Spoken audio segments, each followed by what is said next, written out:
نؤمن به ونتوكل عليه ونعوذ بالله من شرور أنفسنا ومن سيئات أعمالنا من يهده الله فلا مضل له ومن يضلله فلا هادي له ونشهد أن لا إله إلا الله وحده لا شريك له ونشهد أن سيدنا وسندنا ونبينا وحبيبنا وحبيب ربنا وطبيبنا ومولانا محمدا عبده ورسوله أما بعد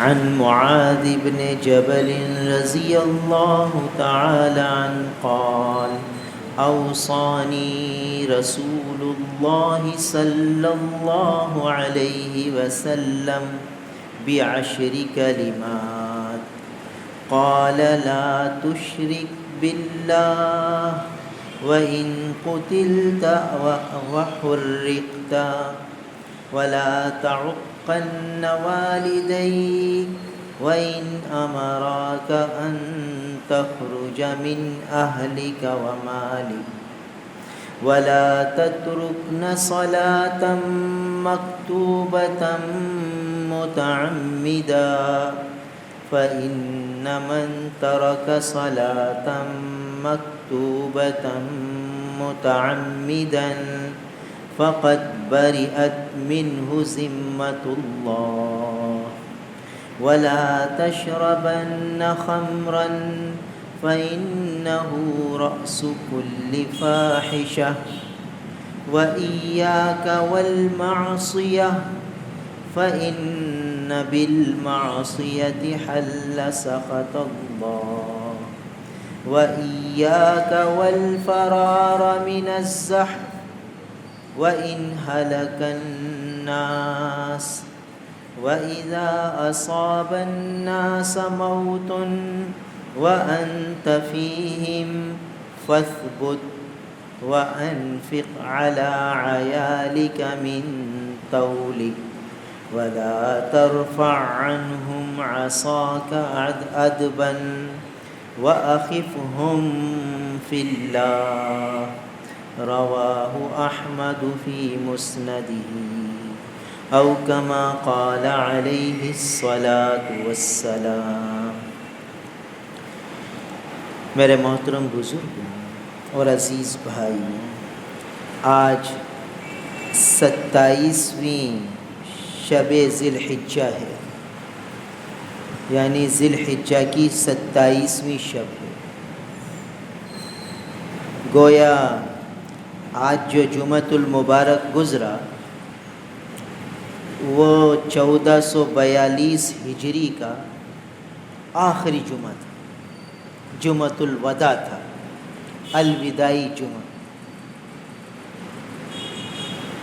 اب جمعہ آئے گا مگر وہ 1443 ہجری کا پہلا جمعہ، اور گویا نیا ہجری سال اگلے جمعے تک شروع ہو جائے گا انشاءاللہ۔ تو آج کا جمعہ ہمیں کچھ سبق دے کے گیا۔ اب دیکھنا یہ ہے کہ ہم میں سے کس نے اس جمعے سے سبق حاصل کیا، کہ یہ جاتا ہوا جمعہ، گزرنے والا جمعہ، یہ کہہ کر گیا زبان حال سے کہ دیکھو 1442 ہجری کا یہ آخری جمعہ ہے۔ تقریباً 52 کے قریب جمعۃ المبارک اس سال میں آئے، 1442 ہجری کے سال میں تقریباً 52 کے قریب، 53 بھی ہو سکتے ہیں۔ تو اس 52 جمعوں میں ہم نے کیا کمائی کی؟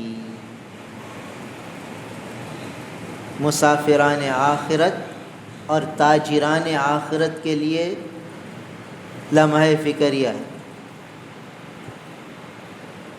سوچنا ہے کہ 1442 ہجری کی فائل بند ہو کر اب اوپر جا رہی ہے. آج اس کا آخری جمعہ ختم ہوا، 2 یا 3 دن اب رہ گئے. تو اس سال میں کیا کمائی کی اس کا ذرا جائزہ لینا ہے، کیونکہ یہ ہماری جو نشست ہے یہ ایک مذاکرہ ہے.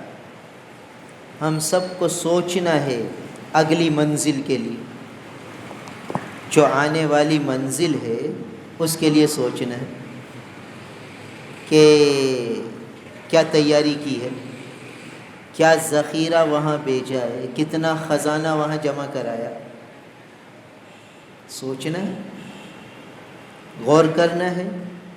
جو سوچے گا، غور کرے گا، اس کو آخرت کی تیاری کا شوق اور ذوق پیدا ہوگا، وہ آگے بڑھے گا. جو لوگ دنیاوی معاملات میں سوچتے ہیں تو دنیاوی کاموں میں ان کو ذوق شوق لگتا ہے. جو خاتون اچھا کھانا بنانے کی فکر کرتی ہے نا، تو اس کو شوق ہوتا ہے کہ میں فلاں چیز بھی بناؤں، فلاں چیز بھی بناؤں، اس کی ترکیب بھی دیکھوں، اس کی ترکیب بھی دیکھوں، یہ بھی بناؤں، یہ بھی بناؤں.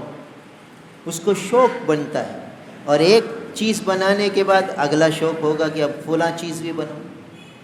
یہ کیوں ہوتا ہے کہ وہ سوچتی ہے، غور کرتی ہے، تو راہیں کھلتی ہیں. سوچ کرنے اور غور کرنے سے راہیں کھلتی ہیں اور ذوق شوق بنتا ہے. جس کو اچھے اچھے کپڑے پہننے کا شوق ہوتا ہے تو وہ کیسے شوق ہوتا ہے، وہ غور کرتا ہے کہ فلانے نے کیسے کپڑے پہنے اور فلانے نے کیسے پہنے، تو اب میں بھی ویسے کپڑے بناؤں. ایک فیشن کے بنا لیے تو اگلے فیشن کا شوق، اگلا ڈیزائن کا شوق. یہ اللہ نے انسان کی فطرت میں رکھا ہے. تاجر ایک جگہ سرمایہ کماتا ہے، سرمایہ لگا کے نفع کماتا ہے، اور وہاں سے اس کو نفع آتا ہے تو اب یہ سوچتا ہے کہ اور کس طرح میں پیسے لگاؤں کہ اور بھی زیادہ نفع ہے. اب اسے پیسے لگانے کا شوق ہوتا ہے کہ ادھر بھی پیسے انویسٹمنٹ کر دوں، ادھر بھی انویسٹ کروں، ادھر بھی لگاؤں، ادھر بھی لگاؤں، یہاں سے بھی نفع کھینچوں. یہ کون تاجر کرتا ہے؟ جو سوچتا ہے. اور جو سوچتا نہیں ہے کہتا ہے یار چلو یار کھانا چل ہی رہا ہے، کھانے کو مل رہا ہے، بس ٹھیک ہے، تو وہ وہیں رہتا ہے. آپ نے دیکھا ہوگا کتنے ایسے دکاندار، 2 دکاندار ساتھ ہیں، ایک کہاں سے کہاں پہنچ گیا اور ایک وہیں ہے. 30 سال پہلے بھی وہیں تھا اور آج بھی وہیں ہے. بس وہ اسی دکان سے کماتا ہے، کھاتا ہے، اس کی اپنی ضروریات پوری ہو جاتی ہیں، کہتا ہے بس ٹھیک ہے. اسے آگے شوق نہیں ہوتا. اور اس کے برابر کا دکاندار، اس نے تو کتنی دکانیں بنا لی، کتنے پلاٹ لے لیے، کتنے مکان بنا لیے، کہاں سے کہاں پہنچ گئے. اب آپ دونوں کا جائزہ لیں گے تو پتہ چلے گا کہ جو کہاں سے کہاں پہنچا ہے اس نے سوچا، غور کیا، ادھر انویسٹمنٹ کی، ادھر انویسٹمنٹ کی، شوق اور ذوق تھا اس کو تو آگے بڑھا. اور اس کو شوق ذوق نہیں تھا کہ بھائی یہیں صحیح ہے، اتنا ہی کافی ہے، تو آگے نہیں بڑھا. ایسے ہی جب آخرت کے تذکرے ہوں گے، اعمال صالحہ کی قیمت سامنے ہوگی، تو پھر آخرت کا ذوق شوق بنے گا. تو آج آخرت کی ذوق شوق بڑھانے والی باتوں کے تذکرے نہیں ہیں، اس لیے اس طرف شوق بڑھتا نہیں. دنیا کی ان چیزوں کی طرف ذوق شوق بڑھتا ہے جو بیان کی گئی. تو وہی کچھ مذاکرہ کرنا ہے کہ دیکھو 1442 ہجری کا یہ آخری جمعہ رخصت ہو. اب ذرا ہم جائزہ لیں کہ اس سال کے 52 جمعوں میں جس نے ہر جمعے میں صلاۃ التسبیح پڑھی ہو، تو جب اس کی 1442 ہجری کی فائل بند ہوگی تو اس میں 52 صلاۃ التسبیح لکھی ہو. 52 صلاۃ التسبیح. اور 52 صلاۃ التسبیح کے کیا معنی؟ ایک صلاۃ التسبیح میں 300 دفعہ تیسرا کلمہ پڑھا جائے گا، سبحان اللہ والحمد للہ ولا الہ الا اللہ واللہ اکبر ولا حول ولا قوت الا باللہ العلی العظیم۔ یہ بھی ملاؤ تو اچھی بات، نہ ملاؤ تو یہاں تک بھی کافی ہے۔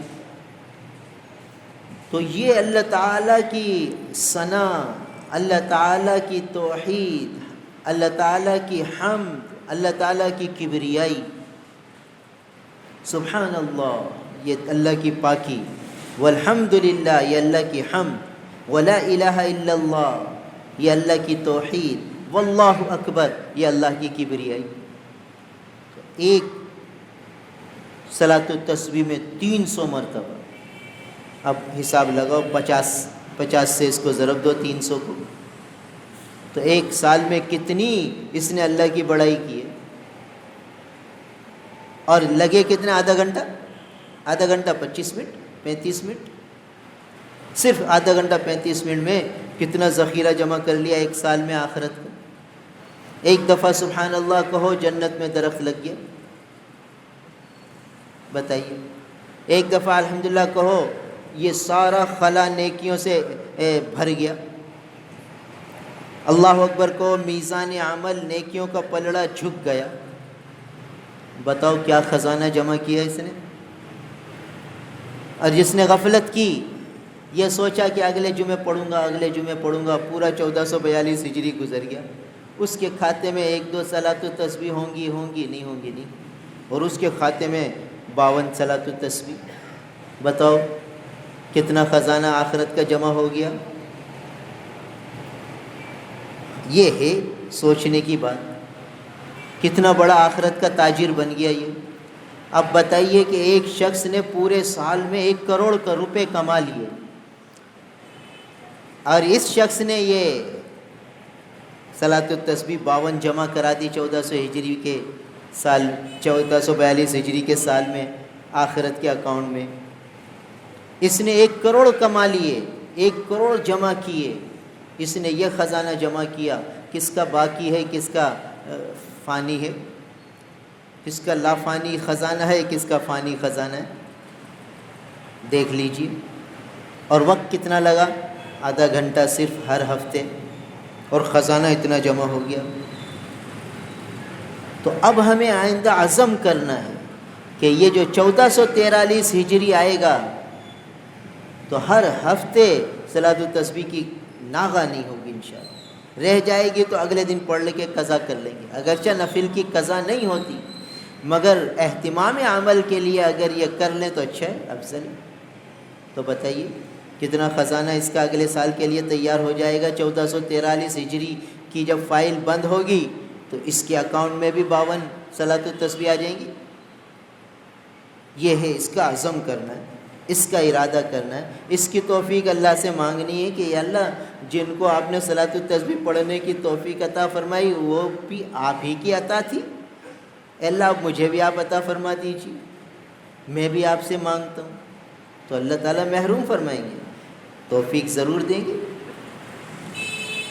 پھر جس نے ہر ہفتے سورہ کہف پڑھی ہر جمعے، بتائیے 12 رکوع ہیں، کتنی آیتیں ہیں، ایک حرف پر 10 نیکیاں، بتائیے سورہ کہف میں کتنے حروف ہوں گے؟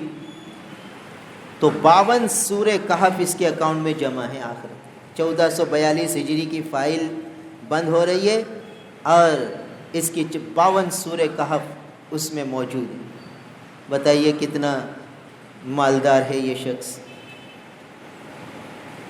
جیسے حضرات صحابہ کرام رضوان اللہ تعالی علیہم اجمعین کے یہ کھاتے اوپر جاتے ہوں گے تو انشاءاللہ امید ہے ان کے خزانے میں بھی یہ لکھے ہوئے ہوں گے، وہ بھی یہ اعمال تو کرتے تھے۔ اب تھوڑا سا نسبت ہو رہی ہے، دیکھیے ان سے نسبت ہو رہی ہے، 14 صدیوں کا فاصلہ اور یہ تھوڑی سی مناسبت، امید ہے اللہ تعالیٰ ان کے ساتھ حشر فرما دیں گے، میچنگ تھوڑی سی ہو رہی ہے، بس یہ تھوڑی سی نسبتیں ملانی ہیں ان کے ساتھ۔ یہ سورہ کہف کا اہتمام یہ وہیں سے چلا آ رہا ہے، صلاۃ التسبیح کا اہتمام یہ وہیں سے چلا آ رہا ہے، انہی کی تعلیمات ہیں، انہوں نے اللہ کے حبیب سے سیکھا اپنے شاگردوں کو سکھایا، انہوں نے شاگردوں کو سکھایا، اور یہاں تک سلسلہ پہنچا۔ اب ہمیں اپنی نسلوں کو یہ دینی ہے دولت کہ وہ آگے پہنچائیں اس کو، عمل سے بھی، قول سے بھی، قول سے بھی، فعل سے بھی۔ اور جس نے روزانہ سورہ یاسین پڑھی تو 360 سورہ یاسین اس کے اکاؤنٹ میں جمع ہے۔ 1442 ہجری کی فائل بند ہو رہی ہے اور اس کے اکاؤنٹ میں 360 سورہ یاسین۔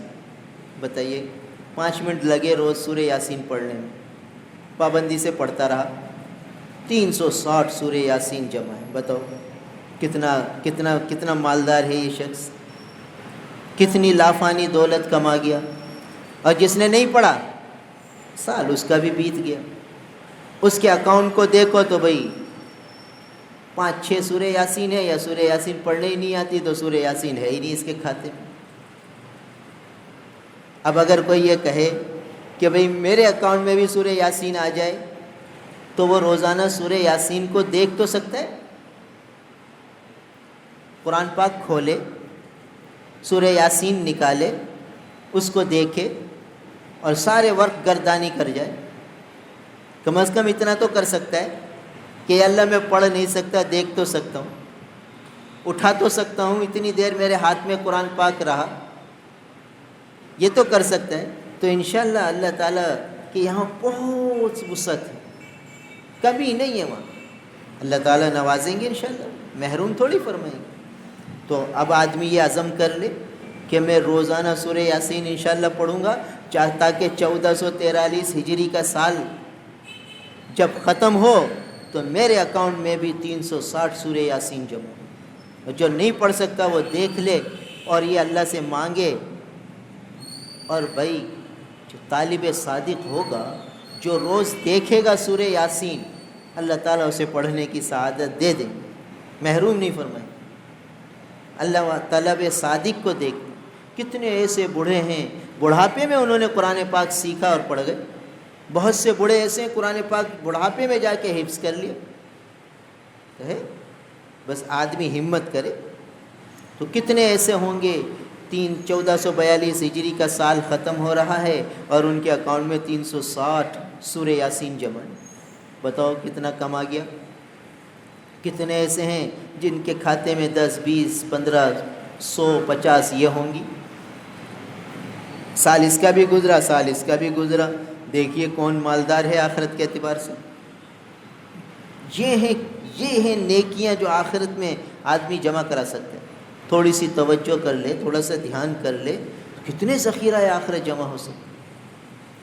اچھا بھائی 360 دن ہوتے ہیں تقریباً، روزانہ 2 رکعت سورہ اشراق پڑھ لی، 2 رکعت نفل اشراق کے پڑھ لیے روزانہ، تو 720 رکعت ہوگی۔ 2 رکعت روز پڑھ لیں تو 360 دن ہیں، تو 720 رکعتیں اس کے کھاتے میں جمع ہوئی۔ 720 رکعتیں جمع ہوئی تو 1440 سجدے جمع ہوئے۔ اب بتائیے 1442 ہجری کا سال گزر رہا ہے اور اس کے کھاتے میں اشراق کا عنوان لکھا ہوا ہے، اور اشراق کے عنوان کے نیچے لکھا ہوا ہے کہ 1440 سجدے۔ 1440 سجدوں میں اگر ہر سجدے میں سبحان ربی الاعلیٰ 3 دفعہ پڑھا ہے تو لگاؤ حساب، 14 یا 42 کہاں پہنچ گئے؟ کتنے دفعہ اس نے سبحان ربی الاعلیٰ پڑھا اور کتنی دفعہ اس نے سبحان ربی العظیم پڑھا؟ کیسا اس کا ذخیرہ جمع ہو گیا۔ کتنی دیر لگی 2 رکعت اشراق پڑھنے میں؟ 2 اور 5 منٹ۔ اور کیا خزانہ جمع ہو گیا اس کا؟ 360 رکعتیں، 720 رکعتیں دیکھیے، اور 1440 سجدے، اور 4500 کے قریب سبحان ربی العظیم اور سبحان ربی الاعلیٰ، 4500 یا 5000 کے قریب پہنچ گیا۔ کیا جمع ہو گیا ذخیرہ؟ دیکھنے میں صرف 2 رکعت تھی، مالدار کتنا بن گیا 1 سال کے اندر۔ تو اب ہم عزم کریں، اللہ سے توفیق مانگے، اور یہ تو صرف 2 رکعتیں ہیں، وہ جو فضیلت ہے وہ الگ ہے۔